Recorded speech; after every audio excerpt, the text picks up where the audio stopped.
কোন জায়গায় অভাব, শিক্ষার অভাব, জানার অভাব। আমরা মনে করি যে আমাদের জীবন মুসলমানই হয়ে গেছে। বহু সংখ্যক গুণাবলীর সমন্বয়ে যে জীবন গঠিত হয় সেটি হচ্ছে ইমানি জিন্দেগি, ইসলামী জিন্দেগি। এই জিন্দেগির জন্য মানুষের প্রস্তুতি এবং সতর্কতার খুবই প্রয়োজন।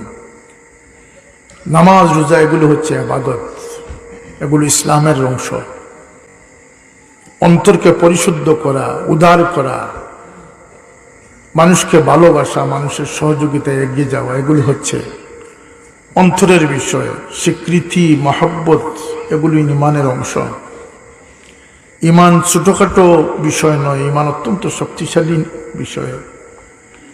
আমরা জানি না যে আমাদেরকে আল্লাহ সবচেয়ে বড় নিয়ামত কি দিয়েছেন, দৌলত কি দিয়েছেন, ইমান দিয়েছেন। আমাদের ওজন কতটুকু বলতে, আমাদের ভিতরে যে কলমা রয়েছে লা ইলাহা